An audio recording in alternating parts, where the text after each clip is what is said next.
មស្នេហ៍តូសេងធីរិនចាត់វិធានការប្រតិបត្តិការបង្ក្រាបការបទល្មើសដឹកលាខុសច្បាប់ចំនួន30 តោនក្នុងខេត្តកំពង់ធំ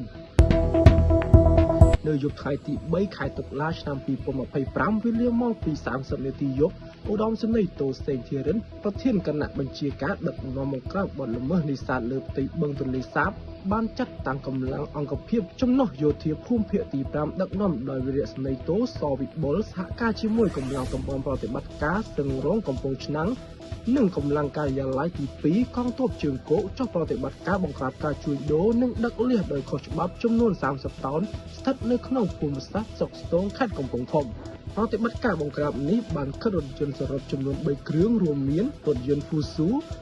ចំណុះ5 តោនផ្ទុកលាសចំនួន15 តោនរថយន្តកូរ៉េចំណុះ5 តោនផ្ទុកលាសចំនួន10 តោនរថយន្តកែច្នៃផ្ទុកលាសចំនួន5 តោននិងអ្នកបើកបររថយន្តចំនួន3នាក់បញ្ជូនទៅមន្ត្រីជំនាញកងរាជអាវុធហត្ថខេត្តកំពង់ធំកសាងសំណុំរឿងបញ្ជូនទៅតុលាការដើម្បីចាត់វិធានការតាមផ្លូវច្បាប់ដោយឡែកលាសដែលគាត់បានប្រកល់ជូនមន្ត្រីជំនាញនិងកងទ័ពបានដឹកជញ្ជូនយកទៅចាក់ចូលក្នុងបឹងទន្លេសាបវិញ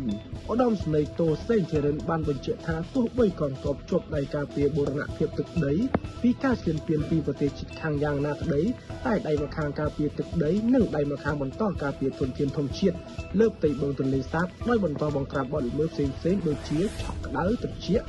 ដាក់រំលាងស្បៃលោកបរោក្នុងតំបន់ព្រៃលិចទឹកនិងការនេសាទដោយឧបករណ៍ខុសច្បាប់ជលផលផ្សេងៗទៀតជារៀងរាល់ថ្ងៃដោយពុំមានការលើកលែងនិងចាត់វិធានការយ៉ាងម៉ឺងម៉ាត់បំផុតដើម្បីធានាបាននូវការពារធនធានធម្មជាតិជីវៈចម្រុះលើផ្ទៃបឹងទន្លេសាប